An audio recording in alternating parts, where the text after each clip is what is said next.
O que pode levar uma atriz talentosa, bonita e carismática, com uma carreira de atriz crescendo, simplesmente abandonar Hollywood nos anos em que poderia viver o seu auge como atriz, vivendo em Los Angeles, na Califórnia, e fazendo parte de uma conhecida família de artistas. Os Fonda mantiveram uma dinastia de sucesso por gerações e com vários nomes conhecidos. Sendo assim, Bridget Fonda tem na sua família pessoas como Henry Fonda, o seu avô, Peter Fonda, o seu pai, e Jane Fonda, a sua tia. Nascida em uma família de atores, ela se tornar uma atriz parecia um caminho natural e só uma questão de tempo, algo que iria acontecer cedo ou tarde, mas contrariando as expectativas e o caminho que muitos consideravam óbvio, ela não se interessou pela atuação tão cedo. Foi só aos 25 anos, quando participou de Escândalo, que Bridget Fonda fez o seu primeiro grande trabalho em um filme. Não é como se ela tivesse começado a atuar velha, mas pelo contexto que envolvia sua vida. Nascida em Los Angeles e filha de atores, muitos imaginavam que desde a infância ela já daria os primeiros passos como atriz, mas Bridget Fonda só demonstrou algum interesse por atuação depois que participou de uma peça de teatro na escola. Por mais que o sobrenome conhecido tenha ajudado a abrir algumas portas, o sucesso e reconhecimento não chegaram tão rápido para ela, fazendo participações pequenas em filmes e séries. No ano de 1990, ela chamou a atenção com sua atuação em Poderoso Chefão 3. Por mais que tenha sido uma participação rápida no filme, ela fez Grace Hamilton, uma jornalista e fotógrafa que tenta fazer uma entrevista com Michael Corleone e acaba tendo um envolvimento romântico com Vincent Mancini. E mesmo aparecendo pouco no filme, a sua atuação foi vista como muito boa e ela recebeu o destaque que precisava para um começo de carreira. Participar de um filme conhecido como O Poderoso Chefão parecia um começo de carreira perfeito e tudo o que ela precisava para conseguir trabalhos maiores, mas não foi bem isso que aconteceu não. Em 1991, Bridget Fonda esteve em 4 filmes, só que todos de baixo orçamento, e em todos ela fazia participações muito pequenas e sem grande destaque. Parece que de alguma forma ela queria seguir os passos do seu pai, já que Peter Fonda foi um ator que nunca abriu mão do cinema independente. Por mais que ele tenha se tornado um ator conhecido ao longo dos anos e tenha feito filmes de grandes estúdios, Peter Fonda sempre continuou fazendo a sua contribuição para os filmes de baixo orçamento, algo que ficou bem marcante ao longo da sua carreira. E seguindo pelo mundo dos filmes B e de baixo orçamento, no ano de 1992, Bridget Fonda fez mais um, Mulher Solteira Procura. Um nome bem sugestivo, né? Com esse título, alguns poderiam imaginar que o filme vai por outro caminho, mas é apenas um filme de suspense mesmo. Mas algo importante acontece para ela com esse filme. Aquele caminho de ser uma atriz menor, de fazer só participações pequenas, muda totalmente, já que nesse filme ela é a protagonista, tendo destaque total durante toda a história. E qual seria a história de Mulher Solteira Procura? Nesse filme ela faz Ali, que termina um noivado depois de descobrir uma traição e resolve dividir o apartamento com uma colega. Colega essa que ela acabou de conhecer, só que essa colega começa a criar um tipo de obsessão e fixação por ela, uma coisa bem doentia mesmo. O filme, apesar de não ser tão conhecido, foi sim bem elogiado no lançamento e em especial por quem gosta de suspense.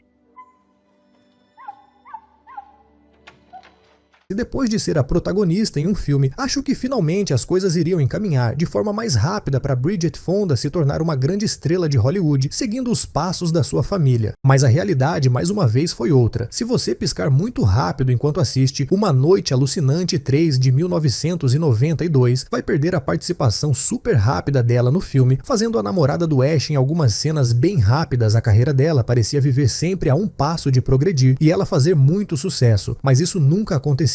Em um filme ela era uma personagem de destaque, sendo protagonista da história, já em outros ela era uma personagem pequena, às vezes não tendo nenhuma fala durante o filme. No ano de 1993 ela faz mais 2 filmes, Pequeno Buda, em que ela atua junto com Keanu Reeves, e foi a protagonista em A Assassina, a versão hollywoodiana do clássico filme francês Nikita, que foi dirigido por Luc Besson. Por mais que alguns tenham gostado da versão americana, muitos consideraram mais uma cópia inútil e desnecessária de Hollywood, de um filme de outro país que tinha sido lançado 2 anos antes. E não é nenhum exagero falar que a versão americana do filme Nikita passou batido e foi um fracasso, e sem conseguir papel em grandes filmes, Bridget Fonda foi se aventurar nos filmes de comédia romântica, um gênero de filmes que iria oferecer pouco desafio como atriz, e parecia muito mais que ela apenas estava seguindo por um caminho mais seguro e confortável, fazendo o filme Atraídos pelo Destino, de 1994, junto com Nicolas Cage, e Viagem Mágica, de 1995, junto com Russell Crowe, filmes filmes esses que não mudaram absolutamente nada na carreira dela, não foram filmes elogiados, lembrados ao longo do tempo e nem deixaram ela mais conhecida naquele momento. A verdade é que, por mais que carregasse o sobrenome Fonda da sua família tão conhecida dentro de Hollywood, parecia que Bridget estava trabalhando no piloto automático e apenas fazendo filmes por fazer, sem grandes motivações ou com a pretensão de se tornar uma grande atriz e passar anos trabalhando nesse ambiente, assim como outros membros da sua família. Ela não chegava a falar publicamente, mas parecia uma questão de tempo até Bridget abandonar a fama e todos os holofotes da vida de atriz. O que se conta nos bastidores de Hollywood é que enquanto estavam em um mesmo voo, Tarantino acabou oferecendo um papel para ela em Jackie Brown, fazendo a personagem Melanie, e apesar de não ser a personagem principal, ela, é claro, aceitou trabalhar com ele. Jackie Brown não chega a ser o filme mais conhecido do Tarantino, mas ele já tinha dirigido alguns anos antes Cães de Aluguel e Pulp Fiction, e já era um nome forte em Hollywood. Muitos imaginaram que participar de um filme do Tarantino poderia ser um divisor de águas, e isso finalmente iria transformar a carreira dela, só que mais uma vez a realidade foi bem longe disso. Logo depois de aparecer em Jackie Brown, lançado em 1997, ela voltou aos filmes B e de baixo orçamento e filmes como Relação Explosiva, um filme de suspense barato, Um Estranho Chamado Elvis e Pânico no Lago, mantiveram ela no mesmo patamar de reconhecimento que ela já tinha antes. E aliás, o filme Pânico no Lago, sobre um crocodilo gigante, foi o último feito por ela durante os anos 90. Com a chegada dos anos 2000 e com tantos altos e baixos na carreira, ela começou a apresentar claros sinais de cansaço na vida de atriz, talvez por nunca ter entrado a fundo no universo de Hollywood e ver alguns filmes que ela resolveu fazer fracassando nos cinemas. No começo dos anos 2000, Bridget Fonda iria fazer o que seriam os últimos filmes na sua vida. Em 2001, ela esteve no filme Monkey Bone fazendo uma terapeuta do sono e namorada do protagonista, feito pelo Brendan Fraser. O filme mistura animação e live action e mostra quando um cara entra em coma depois de um acidente e vai parar em um mundo meio bizarro chamado Downtown. E o último filme que ela fez foi O Beijo do Dragão, junto com Jet Li, mas o último trabalho de atriz entre todos foi Snow Queen, uma minissérie lançada em 2 partes em 2002. No ano de 2003, um ano depois de ter feito seu último trabalho de atriz, Bridget dirigia o seu Jaguar na região de Malibu, na Califórnia, chovendo muito e com a pista escorregadia. Ela perdeu o controle do carro e caiu em uma vala. Ela sofreu fratura em várias vértebras da coluna e depois de investigações concluíram que ela só sobreviveu porque usava cinto de segurança no momento do acidente. Notícias da época falavam que teria sido o acidente que motivou ela a se afastar de Hollywood e levar uma vida comum, coisa que ela já contou não ser verdade. Semanas depois do acidente, ela ficou noiva do cantor e compositor Danny Elfman. Ele era o vocalista de uma banda, mas depois ficou muito mais conhecido por compor a trilha sonora de vários filmes. Quando Bridget Fonda resolveu sair para sempre de Hollywood, ela tinha 38 anos e provavelmente ainda teria muitos anos na vida de atriz, caso ela quisesse, mas com os seus filmes fazendo cada vez menos sucesso e a pressão que ela tinha por ser de uma família conhecida, tudo isso ajudou ela a tomar a decisão de abandonar o mundo de Hollywood. E outro ponto, e talvez o principal que ela revelou muitos anos depois, era o seu desejo de se dedicar à família, viver o seu casamento, criar os seus filhos e ter uma vida privada. A última aparição em público dela envolvendo algum filme foi lá em 2009, quando ela esteve na estreia de Bastardos Inglórios. A vida atual dela é completamente privada e discreta, sem perfil oficial em nenhuma rede social. Poucas informações são encontradas sobre ela atualmente, vindo de uma família bastante conhecida de atores e passando alguns anos dentro de Hollywood. Nada da fama e dos holofotes convenceu Bridget Fonda que aquele seria um bom lugar para se ficar por muitos anos, e como não tem perfil em nenhuma rede social, essa foto aqui é uma das mais recentes e uma rara aparição dela em público, no que parece ela saindo de alguma loja em Los Angeles, e diferente de outras pessoas que às vezes experimentam o sucesso e isso mexe com a cabeça deles para sempre. Bridget Fonda experimentou o que era a fama, parece não ter gostado muito e atualmente vive uma vida comum e acredito que muito feliz com a sua escolha.